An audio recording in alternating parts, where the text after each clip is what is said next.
The CBS Radio Mystery Theater presents...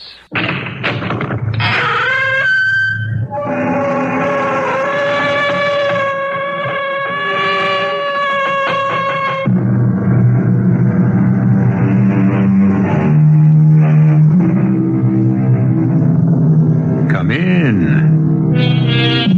Welcome. I'm E.G. Marshall. None of us is immune to that old game about people once in the public eye. I suppose you could call it the whatever happened to game. In this case, the woman generally considered the most beautiful and desirable in the world, Marcy Herrick. The first accident, of course, was a 10-day wonder. But the second didn't get as much publicity, though it took Marcy into a coma and eventually forever out of sight and out of mind. All right, clear the area. How do they always know, nurse? Disaster hounds? I don't know, Sergeant. They always sniff it out, chase the ambulance if it's anyone in the news. Who is it this time? Marcy Herrick. Same old problem. Barbiturate poison? What else? Check the intern. She's in coma. They'll butt over tea kettle all the way downstairs for good measure. Yeah. Know what I thought when I got the call? Let the lady be. I mean, considering that what she's got is a hell of a lot more than any one of us have. That Never Land she keeps trying to get back to sure must be something special.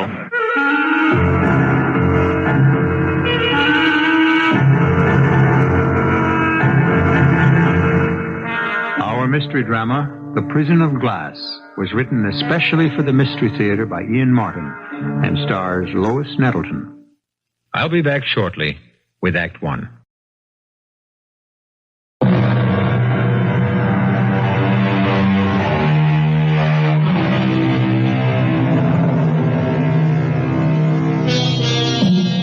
Marcy Herrick, an American symbol. Blend of Judy Garland and Marilyn Monroe, adored by countless millions, picked by fortune to be the brightest of stars, but confined by the smothering adulation of her fans to life in a goldfish bowl. Child of fortune, queen of misfortune, a national tragedy of mob nonviolence. This is her story.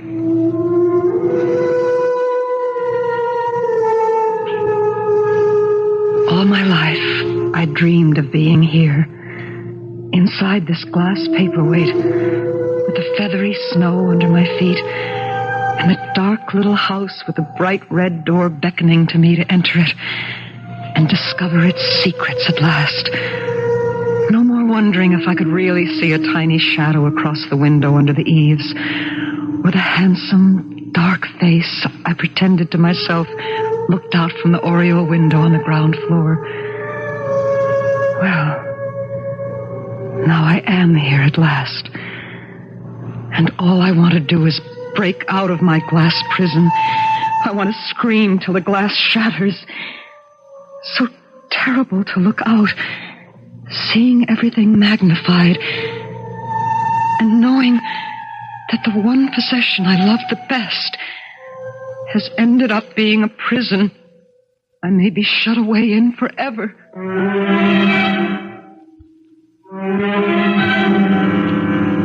Marcy, where are you? In the living room, Mother.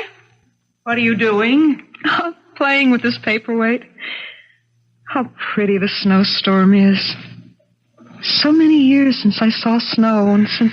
Don't you ever get over Fred and get him off your mind. Pop? No. I'll never forget him. Do you? Of course I don't. But there's no point dwelling on the dead. Oh, every time I see the paperweight, it's like he was still in the room, laughing that funny, deep way he did, pleased that I was pleased with my present. It's too long ago to still be mourning for him. Why? Because he's gone. I'd like to make an end of that silly child's toy sometimes. You're too old to play with toys. This isn't a toy. It's a real old antique. Pop told me. Look at the little house. And the trees planted round. And a path leading over the little hill to the door? And turn it upside down and then right side up and watch the snowflakes fall. Look, Mother, wouldn't you love to be small enough and to be able to somehow get inside there and walk up that path and knock on the door? Who do you suppose would open it? Oh, Marcy, that's enough nonsense. You know who I keep being sure it would be? Who? Pop. That's who it would be. Pop. Now that is all. You put the paperweight down and come and get dressed. You've got a million things to do to get ready for the contest. Come on. Mother, do I have to go? To the finals? But you're going to win. So what? Well, first of all, it means money. And second, it means you can enter the state contest. And after that... I don't want to go. Why not? I hate being stared at and walked around and examined as though I was a prize heifer or an animal in the zoo or something even worse. What are you talking about? Oh, you should see how the men look at you in the bathing suit parade and where their eyes go. It's humiliating, degrading. You mean you'd let me down? After I've devoted every minute of my life to you, working as a cleaning woman, doing other people's dirty work just so I could give you a decent home and a chance in life. No, Mom, I want to pay you back, but not this way. Well, how else? You know I haven't got much time left to me with my heart condition. How are you going to make enough money to pay off the debts I've had to run up? Oh, no, sir. You want to pay me back, Marcy Gerstenberg? You follow the path I set for you. You'll see. One day, you're going to be a star. I don't want to be a star. Well, you can decide that when you get there. Because I'm going to keep pushing you till you get to the top. Even if it kills the both of us. Well, it killed Mom, all right. Within a few years. And it killed me. A little bit at a time. The paperweight became a kind of symbol for me. Inside it, I might be safe and private. If the faces were peering in at me there, I could always hide in the soft snow. But there was never a chance to hide. Because even when Mom stopped pushing me and got really sick, there was always someone else. First of all, the man who changed my name. My agent. You know, what is it? Marcy Herrick, you're damn right, sent her in. Little Miss Sunday School, what you think she's trying to do to me? Good morning, Dave. Come in and shut the door. What's good about it? Well, we're both alive. Well, if I didn't invest so much time and bread in you already, you wouldn't be for long, sister. I'd break that alabaster neck of yours with my bare hands. Don't be mad. Mad? I'm on my 6th ounce pill this morning. Why'd you stand up Nicholas Sagat for yesterday? The guy's an octopus. I just couldn't take it again. Well, you're not a teenager anymore. You know he's got a part in his picture that can make you. You land this part, do it the way you're told, and we're at the start of the payoff at last. I got an investment in you I want back. Is that all I am to you? A warm body you can peddle? Oh, cut the sarcasm, baby. It's not your style. You got a mother in the hospital who's expensive to maintain. You want to keep her there? Sergey will never see me now that I stood him up. I fixed it. I had him on the phone 15 minutes this morning. I'd eat plenty crow, but I fixed it. How? Now, wait a minute. If you have any idea now, look, I'm a louse, a hard-nosed son of a gun, but I have some standards. I pulled the little hearts and flowers. I told him you had to go see your mother in the hospital. That's where I was. And I figured. With all you got going for you and a mother who needs you, I don't know what it is that you keep running from. I think you still ought to be seeing a good shrink. No. Well, it's your business, I guess, but do you make the appointment I set up with Sergey today at 2? I guess so. You'd better, because this time, for one reason or another, I'm going to be with you. Meet me at his office 1:45, and wear some lipstick and a dress that fits tight. Ah, Miss Herrick, I'm delighted to meet you again, at last. And Mr. Morgan. Hi, Nick. It really wasn't necessary for you to escort your charming client. She is perfectly safe with me. Marcy has a back-to-back appointment with Multinational for the ingenue lead in the new feature. I'm playing chauffeur for her because her own car's laid up. Oh, I see. Well, then I won't keep you long. Sit down, everyone, please. Thank you. Well, I had forgotten how beautiful you are. What a pity. You mean the part is cast? No. I mean, only that your time is so short today. I would have liked to go over the shooting script with you personally. Oh, if I can get a copy of the script, I'd be happy to come back and read for you. No. I don't work that way. I mean, I must learn to know the actor. I have him or her learn to know me. We must establish a rapprochement. No? I mean, it is, as we say, a one-to-one situation. No? However, I'm sure we can let Miss Harrick have a scene, a few pages, to give her the feeling of the part. How soon can we meet again? Well, if you're under any pressure, Mr. Sir. When are we not? When are we not, all of us? Name the time and the place. I'll have my client there. All right, my bungalow on the set. Day after tomorrow at, say, 5:30. We'll be there. She. A one-to-one situation, as I said. She'll be there. Right, Marcy? Right, Dave. You make the dates. I keep them.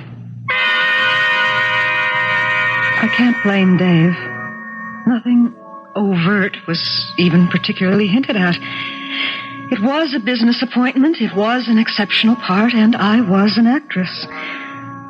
How much of my private self I was willing to surrender for a career was my own business.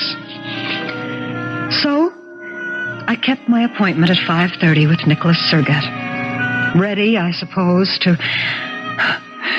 deliver. And I received a surprise. What he seemed to be interested in was my talent, whether I was right for the part. We went over the scene again and again, and finally he said... Nope, it still isn't right. But all the capability is there. The part is yours if you want it. But of course I do. I don't know what to say. As far as the part is concerned, we'll let your agent handle that. But as for us, now that is something else again. Uh-oh. No. Don't jump to the obvious conclusion. Which is true enough, Marcy. I am a man. I'm not a stone. And that's what my contract depends on? Don't be silly. I can have 100 partners, more sensual, more practiced, or more perverted than you. For us, there is something different. Isn't there always? Marcy, please grow up. I'm talking of something that I see in you beyond a simple urge of sex. Something that you will communicate to every man as strongly as you do to me. What our final relationship will be is kind of hard to say. I mean, it's compounded of so many things. Director, actress, husband, wife, lover, neophyte. But none of that is important. What is that here and now, I tell you, you will play in my picture. And from it, a star will be born. Oh, he was persuasive and passionate, and he made me believe him. Incredible to think that we never recognize, except in hindsight, the turning points of life. And that in this moment, with these few words, Nicholas Surgat had shaped my future entrapment and sealed his own death at my hands.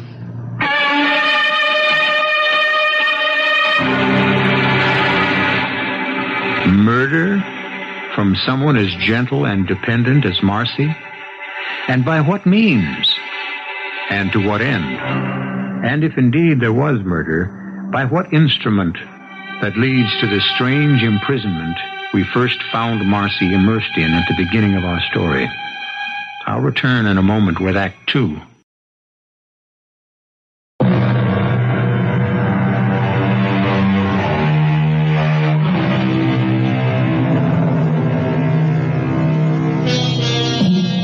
Most of you will be old enough, I imagine, to remember the headlines at the time. Marcy Herrick, injured in fall. Beloved star in coma. Even if you don't remember them, they have little significance, for this is the true story behind those headlines. A story best told by Marcy herself. I played in Nick's picture, an experience I don't know if I'd want to live through again, except it shaped my life. All right, now let's have it absolutely quiet. We have the sticks. Action. But really, there's nothing to explain. You've made yourself perfectly clear. I have my options. The one thing I'm permitted to do is choose. Heads or tails. Cut. Okay. Just bury that. Kill the lights. We're on a break. Marcy, come on. I'll talk to you in your dressing room.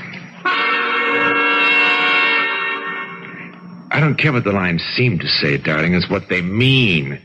What they must convey to the audience. Oh, what should they convey except exactly what they say? Well, please stop talking from the naivete of your own personal morals. You think you have any choice? Why shouldn't I? Because this picture has nothing to do with your own personal little Never Never Land. That's why. It's real. It's here. It's where it's at. In the particular situation you find yourself in this script, in the part you are playing, you have no choice. And in spite of what you say, you have to know that. That I have no choice? Exactly. Then I'm playing myself? Exactly. Why do you think you were cast in this? Because you think that's all I'm capable of doing. Because I think that's what the audience wants to see, to buy. Because the quality of you is going to make you a star. What does that mean? It's a dichotomy, a contradiction, a fascinating enigma. The girl with everything, looks, figure, sex, a voice that ripples through everyone from the heart right down. And yet... And yet what? The other side. The feeling of a little girl lost that everyone wants to protect, to fuss over, arrange for, shield from harm. But I don't need to be shielded. And I'm not a sex symbol. The truth is you need a guardian, if not a lover. Now, I want to be both. We ought to be married. I'm not ready to be married yet. Perhaps not. But for your mother's sake, I think you better be. What's my mother got to do with this? Everything. She has a dream for you that she knows you'll never win for yourself. A dream that might occur to you that I don't share. Don't be ridiculous. There isn't a girl in the world who would pass up the chance to be a star. I won't even answer that. I just want to know how you know about my mother. Okay. I went to visit her in the hospital. My old world upbringing, perhaps. One asks the parents of the girl one wants to marry for their permission, or at least tacit agreement. Since the father is dead, one goes to the mother. Oh, good Lord, it's happening all over again. I'm not a person, I'm a commodity. Oh, why can't you all just leave me alone? To be what? To be I don't know what. I never even seem to have a chance to find out for myself. To be Marcy Gerstenberg, first off, I guess. After this picture, Marcy Gerstenberg will no longer exist. There will only be Marcy Herrick. And if I don't want to be Marcy Herrick? Pretty hard to escape. There's also one contract I don't think you could break. What? An unwritten one. It's with a very sick lady in the hospital. Mom? Your mother, who's going to have open heart surgery. Very expensive surgery. Don't. Just Marcy. Darling, what is it you're afraid of? I mean, most girls would give their eye teeth for the career that beckons you. Why in the world don't you want it? I don't know. Because I want simpler things. A man to love, children, never to ask anything more from them than they want to give. Some time to myself. I need that. My own snow paperweight world. What? Nothing. Just a special thing of my own. But most of all, Nick, I just don't feel I have the talent. I mean, just to look at me on the set. I can't get things the way a real actress should. Baby, who wants you to be an actress? I want you to be you. No one else. If I can achieve that, if you can, you'll be one of the greatest. I know you're going to be. But you need help. I think I can offer it. And best as your husband. But I don't want to be married. But it's what you need. You have to be guided, shaped, protected. And if I refuse? Well, I might have to make a change in casting. Unfortunately for you, on the production end, there is an escape clause. Among other things, you'd be throwing away a lot of money. A lot of necessary money in your case, because... You don't have to hammer it home. Like my part in the picture, I have no options. Not even heads or tails. Marcy, you missed the point. It's the same option. There's always choice. Win or lose. Before I went to the hospital that night, I sat, idly tilting my snowstorm paperweight in my hands, watching the snow, trying to let it calm me as it used to. But not tonight. All I could think of were phrases like caught in a vice, trapped, a squirrel in a cage. And then, without any decisions, I went to see Mother. Marcy? Dave, what are you doing here? Oh, I drop by now and again to say hello. To Mom? Well, sure. I mean, we go a long way back, her and me, you know. How is she tonight? No use you going in there. They have her, like, knocked out. She's worse? It's why I hung around. I called you at home, but you'd already left. The doc is waiting to see you. Why? Well, Marcy, I guess this is it. They're going to have to operate. It was a long operation. Over 6 hours. And Dave sat with me in the waiting room all the way. People talk about a lot of things in the small hours of the night. Not me, but Dave did. And as he talked, I was suddenly seeing him through different eyes, realizing that once in the past, before Dad came along, Mom and he had been quite close. Now, let's get it straight again. Your contract with Nicholas Sagat and his production company only promises to deliver your services as an actress. I know that, Dave, but maybe he's right. If this is what I'm to do, I need someone like him to play Svengali to your Trilby? It doesn't have to be that melodramatic. It doesn't have to be at all. I need money from Mom. Especially if, please, God, she comes through. If it's money, I got it. Well, even if I did borrow from you, Dave, and that's all it could be, it isn't the answer. First off, I'd have no guarantee that I could pay it back, but more important, I need success for Mom to make up to her for all she never had. You still don't have to marry him. I'm sort of an old-fashioned girl. So Nick and I were married, and Tales You Win became a colossal hit, and suddenly it seemed, although it took 2 or 3 years, I was miraculously everything Mom had wanted to be. Damn it, what are you sitting on your rear end there for? Come on, we've got a party to go to, big deals, big connections. I'm beat tonight, Nick. I can't go anywhere. Well, you're going to go somewhere. This feature's up for grabs. I want it. I need it. Then go alone, darling. What do you need me for? I suppose the curse of my life is naivete. It took Dave to explain that to me later. He was on the way out when he married him. He latched onto you as a meal ticket. He wanted you with him because he needed you. You're all that keeps him alive. What?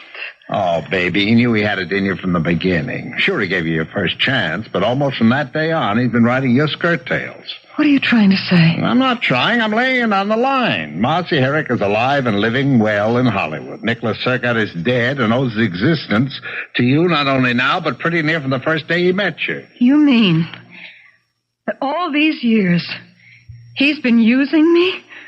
About the size of it, sweetie. Oh, what a fool I've been. Oh, now, wait a minute. You were caught in a nut crack. Oh, not anymore. Now that Mama's gone. Okay, Dave. I'll take care of the rest of it. But it wasn't all that simple. Ever since my mother's death, working the heavy schedule I had to face, trying to be a decent wife to a man I thought I owed so much to, other habits had developed. The blessed uppers. Those nice little pills that gave you enough energy to fight through the long days of shooting. And the even more welcome, the lovely pills that let you sleep. And while that sleep was coming, allowed you to slip back to childhood with the snowstorm paperweight in hand, searching for someone going up the path, or for that face that you never could quite see in the window, but which somehow spelled love and all the answers. What are you doing just sitting here, Marcy? Nothing, Nick. Just playing with my favorite toy. That damn paperweight is about the measure of your brain. Let's have a drink. Come on, we should celebrate. What for? I just set you up for a nice new picture. How nice. Do I want to do it? 700,000 net and a percentage of the gross. What's the part? What's the diff? It's duck soup for you. You feed at the same trough? What does that mean? You direct, of course? Of course. If I play? What's all the flack here? What? Just about my playing. What? I don't think I want to do a new picture. I think I'd rather play with this. So that silly toy. I'm telling you, one day I'm going to take it from you. I'm going to smash it. My mother once said that. Yeah, well, she should have got it. As I think I'm going to do right. No. Come on, give me. Don't you touch that. Get out, Tommy. Don't. Away, you drunken fool. Don't you touch it. Nick, are you all right?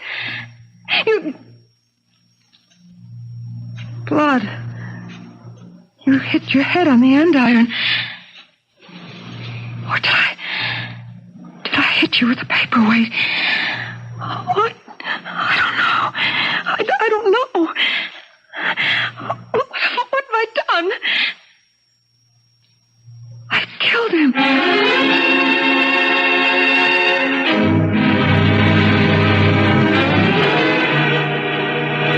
Appalled, Marcy shifts her gaze from the man prone and unmoving on the floor to the beloved paperweight in her hand, somehow tinged with blood.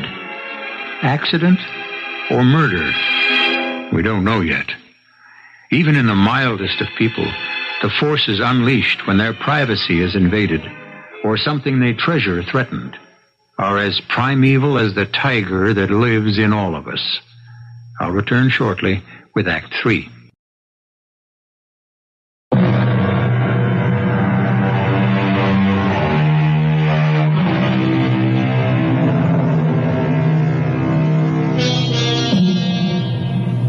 There was no way, of course, of keeping the story out of the papers or off radio and TV. You'll remember what headlines it made for 10 days, until the investigation was over and Marcy was completely exonerated. Officially, that is. Unofficially, the self-declared insiders, the wise and the worldly, the Hollywood rumor factory that never shuts down, knew better. Nick was an anchor around her neck she couldn't get rid of any other way. Good for her. More power to her for having the nerve and for getting away with it. And then there was Marcy herself.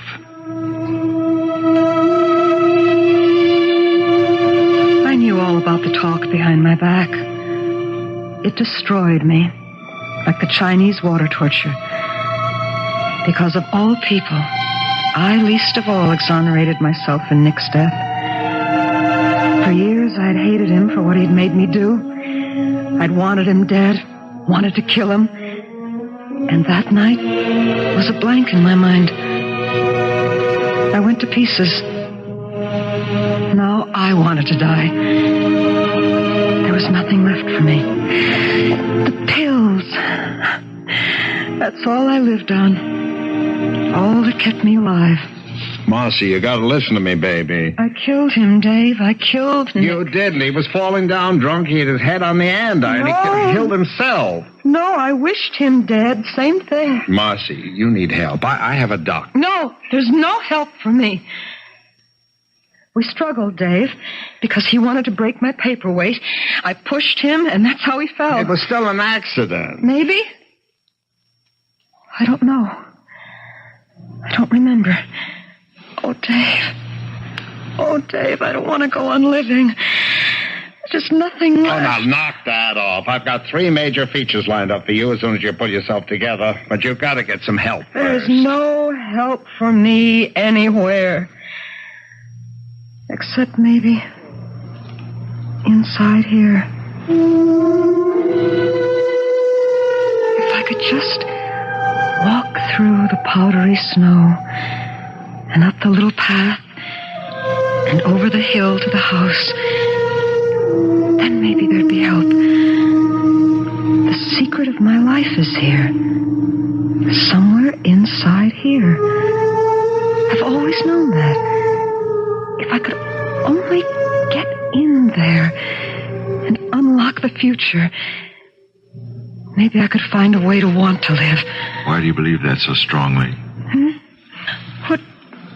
Who are you? Paul Barkley. Dr. Paul Barkley. Who? Don't you remember? Dave Borgen recommended me to you and brought you to me. I don't remember coming here. I should think that's quite possible under the circumstances. What circumstances? You were barely semi-conscious. I know.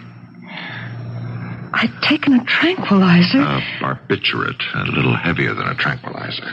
Who are you? I told you. Dr. Paul Barkley. Where am I? In my office. You should be in a hospital. What kind of doctor are you? Psychiatrist. So you think I'm crazy? No, I think the whole world is. Or sane, or somewhere in between. That's the human condition. You sound kind. But I wouldn't go to the hospital. But you would come to see me here? It wouldn't do any good. But you could try. After all, we have met and become acquainted. It isn't as if you're buying a pig in a poke. A pig in... My father used to say that. So did mine. That gives us something in common. You liked your father, didn't you? Oh, yes. Didn't you yours? Oh, yeah, we got along just fine. Still do. Oh, you're so lucky. Mine is... A long, long time ago. Not for me. It always seems just like yesterday. I'm sorry. Why did you love your father so much? Oh, he sort of, didn't care. I mean, everything rolled off his back. Now, Mother was always doing and planning and pushing herself and me and everyone. But Dad always found time to sit back and chuckle, tell a funny story. You didn't like your mother? I loved her. Or maybe you were a little jealous of her. Why would I be jealous of her? Because she was the one who was married to your father, not you.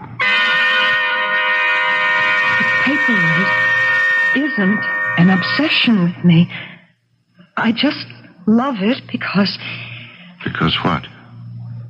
Because it was the last present he ever gave me. And all this stuff about wanting to lose yourself inside it. Oh, I don't know. I don't know. I think it's because when I became famous, I felt I was living in a goldfish bowl. There was no place to hide. And then after, I'd keep thinking, somehow, if I were in there, I'd find out the real truth about me. Well, aren't you beginning to get a glimmering of the truth just from all our talks? I don't know what you mean. Tell me. It wouldn't do any good for me to tell you, Marcy. You have to find that out for yourself.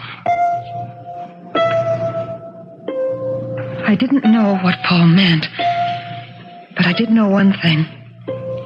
More and more every day I was conscious of it. For the first time in my adult life, I was in love. I was hopelessly, deeply in love with Paul Barkley. Something I don't think he could know. Or would be talking about. You've got to be kidding, Paul. I wish I were. No, but just when you're really beginning to help her, get her back to herself. I've got to disqualify myself now. It's too dangerous. Just because Marcy's fallen in love with you? Isn't that part of the whole analysis picture? The transference of love, hate. The psychoanalyst takes the place of in this case, the father. Sure, that's one thing that happened. To be expected. It's one reason I have to bow out. I don't get it. All right. I'll put it as simply as possible. In this case, I can no longer be objective or handle it. Because, you see, the tables are turned. The doctor has fallen in love with his patient. Oh, but don't worry, Dave. I have the best men in the business ready to take over. The only trouble was I didn't want the best men in the business. I wanted Paul. And when I found I wasn't to have him, never dreaming how he felt about me, it was my father again. And the only way I could find him was to cross the border to where he was. That's why I took the overdose of pills. And that's why, barely conscious as they took hold, some instinct of preservation helped me drag myself from the bed and head for downstairs in the open air. I never made it. Instead, I stumbled at the head of the stairs and pitched helplessly like a rag doll to a senseless heap at the bottom. What's happening, Paul? How is Marcy? Some superficial bruises, nothing else. Well, is she conscious? No. Well, she's still in coma. From the pills? No, that's impossible. The hospital is taking care of to get them completely out of her system. Then it's the fall. No. There's no indication that that's the cause. But why is she in a coma? One of the aspects of the problem, catatonia. Fortunately, one of the easiest in its early stages to correct. I don't care what medical name it is. How do you bring her out of it? That's a good question. I wish I knew. I have a key, but it's too late to use it to unlock Marcy's jail. When I first found myself locked inside the glass paperweight, I had no fear, only a surging sense of joy that at last I was where I wanted to be. I hurried up the path through the gently falling snow, which was warm and almost tickled like feathers, to knock on the little red door. Who is it? Wait a minute. Yeah? Pop! Who are you? Marcy! It's been a long time. I don't remember so well. Oh, you couldn't forget me. We were so close, Pop. You and me. So close. The only thing close to me, Bright Eyes, is this little bottle. Or the next one. Or the next one after that. You mean I just made you up? The way I wanted you to be? Not the way you were at all. Maybe. What's the difference?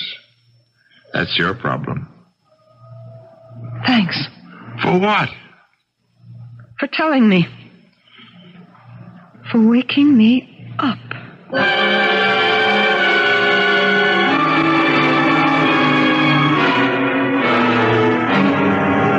I can't look at her, Paul. She could be dead. If I can't find a trigger, she might as well be.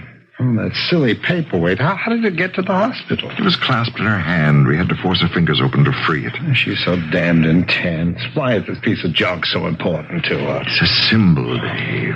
Why was her father so important? Was he so wonderful? Jack Gerstenberg? The jerk of the world. Sober, he was a lump of clay. With some drinks in him, he was always on. Life of the party. Funny, for sure. Appealing. The women went for him, but he was a paste-up man. Not a human feeling in his whole lousy, non-existent soul. Then why did Marcy set so much store in him? And in this present? Oh, I don't know. Maybe because it's the one thing he ever gave her in his entire life. And for this nothing, someone like her has to be destroyed? Oh, damn him and damn this silly thing. Somebody ought to have got rid of it long ago. Oh. I must be out of my mind. Why would I do a thing like that? Maybe because the man upstairs, if there is one, put it in your mind. Look. Oh, Paul. Oh, Marcy. Paul, where are you? Marcy, darling. I need you. I'm right here, Marcy. Right where you can touch and feel me. Oh, don't go away. Please. Don't you ever worry. I'll never be farther from you than a whisper can carry.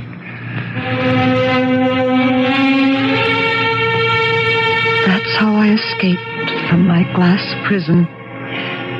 And how I became Mrs. Paul Barkley in a private world with 3 children and happiness and no need to look further. So, to the press and all the media, I am no longer news or interesting, even to you who are listening. The story is finished. The beginning of everything for me, but for you, the end.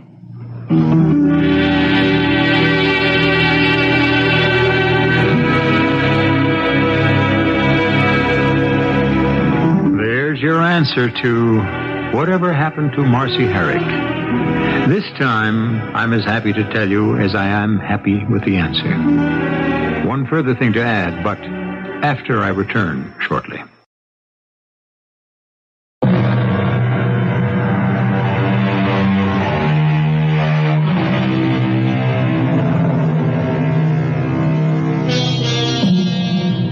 A very brief postscript, but an important one. Neither I, nor Marcy, nor Dr. Paul Barkley would like to leave the impression that she was miraculously cured overnight. The ravages of the mind must be mended as carefully as those of the body. But with time, care, and equal devotion from patient and doctor, more and more of them, as we advance, even in adversity, can be and are. It isn't always won, but there is still hope for the human race. Our cast included Lois Nettleton, John Newland, Hans Conried, Peg LaCentra, and Barry Kroeger. The entire production was under the direction of Himan Brown. And now, a preview of our next tale. You can have Zoria, but let her keep Parker, at least in her memory. No, the whole world must know. Especially the scum who are still in hiding.